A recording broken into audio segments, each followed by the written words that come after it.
What's going on, everybody? Welcome back to another video. For those of you new to the channel, my name is Matt. Very grateful that you're here. For those of you returning, happy that you're back. In this video, we're going to be talking about retroactive jealousy, OCD, having intrusive, anxious, high emotionally charged thoughts and responses to your significant other's past. And in this particular video, I'm going to talk about two things that you should consider adopting into your daily life if you are suffering from retroactive jealousy, if you are suffering from these intrusive thoughts that happen over and over and over again. As many of you know, I was a retroactive jealousy sufferer for 13 years of my life. And while there's a lot of ways in order to overcome it, these two things were very big for me when I really adopted them into my everyday life, because it's important to understand OCD and this type of thing and these intrusive thoughts. It's not the thought that bothers you, it's the response to the thought that bothers you. So if you get an intrusive thought of your significant other, having sex with somebody else from their past or whatever, something that you learned, having a one-night stand, whatever the case is, we tend to think that it's that thought that we don't like, okay? And while, okay, I get that it is, it's actually the emotional response that we don't like, okay? We don't like the feeling that it generates inside that highly charged, emotional, anxious, painful response that it brings up. It's that doesn't feel good to us. Because the thing with retroactive jealousy, when you overcome it, it's not saying you don't still have thoughts from time to time, but you can have the thoughts and not be affected by them and not feel that emotionally charged response. And that's kind of what I talk about a little bit in my courses and stuff like that, is like, for me, I can now think a thought that used to drive me absolutely insane, cause me a lot of pain, cause me to lay in bed for days at a time. I can think that thought right now and I don't feel anything when I think about it. So it's not that I don't occasionally think about it or some random thing will happen or someone says something and like that thought will come up, but it comes and goes because my body has no attachment to it. There's no adrenaline seeping through. So it's as if like you look up in the sky and a bird flies in the sky and you go, oh, look, there's a bird. And then 2 seconds later, your attention automatically goes to something else because it was a bird. And other than that, you don't really care unless you have some, huge, love and connection for birds.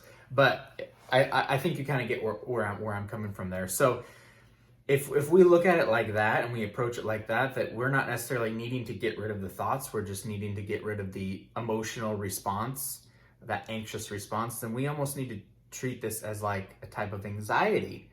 And what are some of the best ways we can overcome anxiety when we get down to it? And one of those is exercise. Exercise is very, very crucial, and it's helped a lot of people overcome depression, overcome a lot of things. Getting out there, moving your body, getting the blood flowing, everything, that getting the heart pumping. It's really, really big in overcoming anxiety. So if you adopted exercise on a daily basis, it doesn't have to be daily, but maybe, 3 times, 4 times a week, maybe 5 times a week if you're willing to go like 30 minutes a day, you're going to notice a difference very quickly that you can think, certain thoughts that used to bother you, and you're not going to have as big of a charged response, right? Emotional charged response, because your energy is kind of going elsewhere in your body, right? You're using that adrenaline and using the energy to exercise instead of having all this extra, adrenaline laying around that your brain can send to your body when you get an intrusive thought. So if you do not already, I would consider adopting an exercise program, running, weight training, whatever it is, high impact training, low impact training, go for a walk, anything to just get the body moving just a little bit.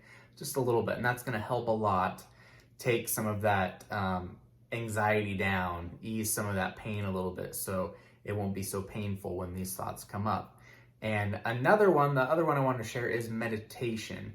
And meditation gets such kind of a bad rep for one reason or another. I think because people relate it to like being a Buddhist monk, but meditation is big when overcoming anxiety, calming your nervous system entirely, keeping yourself in the present moment, which is huge because, as I always say in my videos and my courses, retroactive jealousy does not exist in the present moment, right? It's all in your mind. It's all past things. It's all imagination, memory, things like that.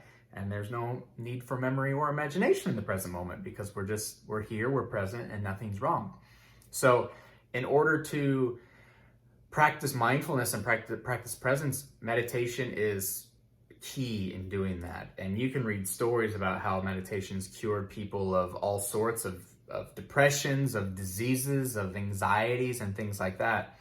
And for me personally, meditation was very, very big. I had kind of put in some other OCD work when it came to my retroactive jealousy, but as soon as I integrated it with some meditation, just doing like 15 minutes in the morning before I started my day, the effects were crazy, were unreal. And I just remember one time thinking a retroactive jealousy thought, one that used to drive me crazy, and having no emotional response to it and just being like, whoa, wait, what just happened? And just keeping the image in my mind that used to like just make me feel sick, and I didn't feel anything. And I was like, this is it. This is what it feels like. Whoa, I've broken free. I've overcome it. This is awesome. And that was big with meditation. So you don't have to do anything special. There's a ton of free meditations out there you can find, just ones that practice mindfulness. But if you can get into a habit of doing meditation, that's going to be a big key in you taming down those anxious responses to the thoughts and being able to start your journey in overcoming retroactive jealousy. So before I wrap up the video, guys, I do want to do one plug for you that I'm super excited about, because I did just launch my brand new retroactive jealousy course. It's the 7-day Road to Freedom course, Retroactive Jealousy.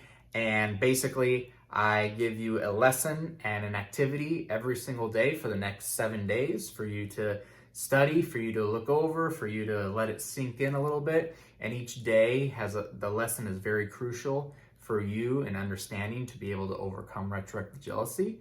And then by the end of the 7 days, you have everything in your arsenal in order to really break free of this and get back to the life that you want to live, get back to the relationships you want to have, totally free of this snake monster, whatever we want to call it, known as retroactive jealousy. And then along with that, I also gonna throw in for free 90 days of one-on-one coaching with me. It's gonna be email support anytime you need anything, questions, guidance, whatever it is along the way or after your 7 days is done.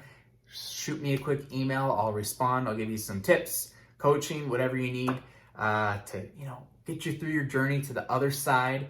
Because I'm telling you, once you break free of this, your life is going to feel so much better. It's going to be an awakening experience. It's going to be absolutely unreal. Not only is it going to change your relationship, but it's going to change you in the best ways possible, as it did for me. So I'm going to leave the link to the course in the description below. If you want some more information, you can click that link and that'll take you to a page that kind of describes it a little bit more in detail and has everything laid out for you. But I wanted to do it for one low price. I didn't want to break anybody's bank, because coaching and those things can be over $1,000, sometimes $1,000 a month for coaching. And not this. I think you'll be very satisfied with the price and everything like that. So I'm really excited, and I wanted to share that with you before I concluded this video. So hopefully the stuff in that video, this video resonated with you. Exercise, meditation, anything that overall is helpful for anxiety and overcoming anxiety is going to be beneficial for you in overcoming retroactive jealousy. So adopt those into your everyday routines if you can, and be sure to check out the links below and the course for a little more information on that. If you want to kick some butt and beat that retroactive jealousy once and for all, I'll help you do it. All right, guys, that's it for the video today. Please like and subscribe to the channel if you enjoyed today's video. Other than that, much love to you all, and we'll see you next time.